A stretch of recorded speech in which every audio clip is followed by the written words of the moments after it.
नमस्कार दोस्तों। 28 दिसंबर 2022 का प्रतियोगी छात्रों के लिए, सभी छात्रों के लिए एक न्यूज़ है।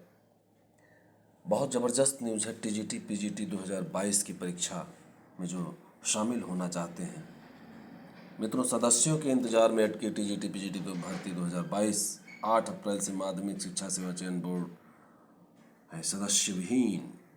उत्तर प्रदेश माध्यमिक शिक्षा सेवा चयन बोर्ड वर्तमान में सदस्य विहीन है। 8 अप्रैल 2022 को सभी पांचों सदस्यों का कार्यकाल पूरा हुआ। नए सदस्यों के इंतजार में 8 माह से अधिक का समय बीत चुका है, लेकिन नियुक्ति अभी तक नहीं हुई है। इसके चलते टीजीटी पीजीटी 2022 भर्ती 2022 अटकी हुई है। आवेदन लेने के 6 माह बाद भी चयन बोर्ड परीक्षा तिथि नहीं घोषित कर सका है। मित्रों, उत्तर प्रदेश माध्यमिक शिक्षा सेवा चयन बोर्ड के सभी पांचों सदस्यों का कार्यकाल 8 अप्रैल 2022 को पूरा हो गया। इसके बाद सदस्यों के लिए आवेदन लिए गए हैं, लेकिन अभी तक सदस्य नियुक्त नहीं हुए हैं। इस बीच चयन बोर्ड ने जून में टीजीटी पीजीटी 2022 का विज्ञापन जारी कर दिया। टीजीटी के 3,539 और पीजीटी के 624 यानी कुल 4,163 पदों के लिए आवेदन लिए गए हैं। जुलाई में आवेदन प्रक्रिया पूरी हुई। 4,163 पदों के सापेक्ष 13 लाख से अभ्यर्थियों ने आवेदन किया है। आवेदन प्रक्रिया पूरी होने के बाद से प्रतियोगी छात्र परीक्षा तिथि घोषित किए जाने की आस लगाए बैठे हैं, लेकिन चयन बोर्ड की ओर से अभी तक परीक्षा तिथि नहीं घोषित की गई है। प्रतियोगी छात्र मोर्चा के अध्यक्ष विक्की खान का कहना है कि चयन बोर्ड ने रिक्त पदों के सापेक्ष बहुत कम पदों का विज्ञापन निकाला है। बोर्ड ने विज्ञापन निकालने में तेजी दिखाई, लेकिन परीक्षा तिथि नहीं घोषित कर रहा है। कई बार प्रतियोगी छात्र पदों की संख्या बढ़ाने और परीक्षा तिथि घोषित किए जाने की मांग को लेकर चयन बोर्ड पर प्रदर्शन कर चुके हैं। इसके बाद भी चयन बोर्ड ने अब तक परीक्षा तिथि नहीं घोषित की है। प्रतियोगी छात्र ज्ञानवेंद्र सिंह का कहना है कि बिना सदस्यों के विज्ञापन जारी हो सकता है तो परीक्षा क्यों नहीं कराई जा सकती है। टीजीटी में तो केवल लिखित परीक्षा ही होनी है। तो दोस्तों, ये रहा टीजीटी पीजीटी 2022 के संदर्भ में सूचना।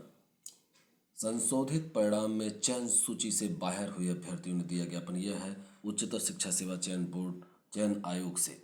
मंगलवार को असिस्टेंट प्रोफेसर भर्ती परीक्षा विज्ञापन संख्या 50 में गणित, संस्कृत, शारीरिक शिक्षा और अर्थशास्त्र विषय के संशोधित परिणाम में चयन सूची से बाहर हुए अभ्यर्थियों को ने ज्ञापन सौंपा। अभ्यर्थियों का कहना है कि नौकरी देने के बाद चयन सूची से बाहर करना न्याय संगत नहीं है। इसमें कुछ ऐसे अभ्यर्थी भी हैं जो कोई न कोई नौकरी छोड़कर यहाँ आए हैं, ऐसे में ज्ञापन देकर न्याय की गुहार लगाई है।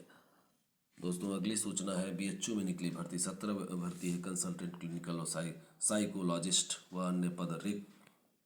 आयु सीमा न्यूनतम 18 वर्ष व अधिकतम आयु पदानुसार 30, 40, 70 वर्ष निर्धारित है। पात्रताएं उम्मीदवार के पास मान्यता प्राप्त बोर्ड विश्वविद्यालय से पदानुसार high school, graduation, post graduation, MPhil, diploma एवं अन्य निर्धारित पात्रताएं होनी चाहिए। चयन प्रक्रिया चयन के पदानुसार वॉक इन इंटरव्यू, लिखित परीक्षा, स्किल टेस्ट, कंप्यूटर टेस्ट, मूल दस्तावेज सत्यापन प्रक्रिया का आयोजन किया जाएगा। अभ्यर्थियों को वॉक इन इंटरव्यू के लिए 11 जनवरी 2023 को निर्धारित स्थान पर उपस्थित होना होगा। आवेदन की अंतिम तिथि 8 जनवरी 2023 तक। अपने भरे हुए आवेदन पत्र संबंधित दस्तावेज को हार्ड कापियों को निर्धारित पते पर अवश्य भेज दें। आवेदन शुल्क 1,000 रुपये www.bhu.ac.in पर। दोस्तों, अगली सूचना है 2 साल में टाइपिंग न सीखी तो मृतक आश्रित कोटे के कर्मी होंगे पदावनत। मृतक आश्रित कोटे में नौकरी पाने वाले कर्मचारी अगर नियुक्ति के 2 साल के भीतर टाइपिंग टेस्ट में पास नहीं होते हैं तो उन्हें चतुर्थ श्रेणी के पद पर पदावनत करने का आदेश जारी कर दिया जाएगा। इसके लिए नियुक्ति एवं कार्मिक विभाग ने संशोधित नियमावली जारी कर दी है। अभी तक टाइपिंग टेस्ट पास न कर पाने का पर सेवा समाप्ति का प्रावधान था। अपर मुख्य सचिव नियुक्ति एवं कार्मिक देवेश चतुर्वेदी ने इस संबंध में उत्तर प्रदेश सेवा काल में मृत सरकारी सेवकों के आश्रितों की भर्ती 13वां संशोधन नियमावली 2022 जारी कर दी है।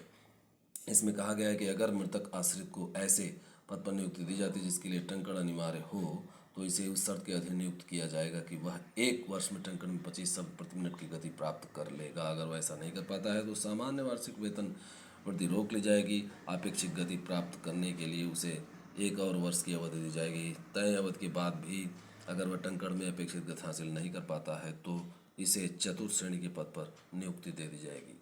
दोस्तों, अगली सूचना है परीक्षा में नकल महामारी की तरह समाज को नष्ट करती है, ऐसा हाई कोर्ट ने कहा।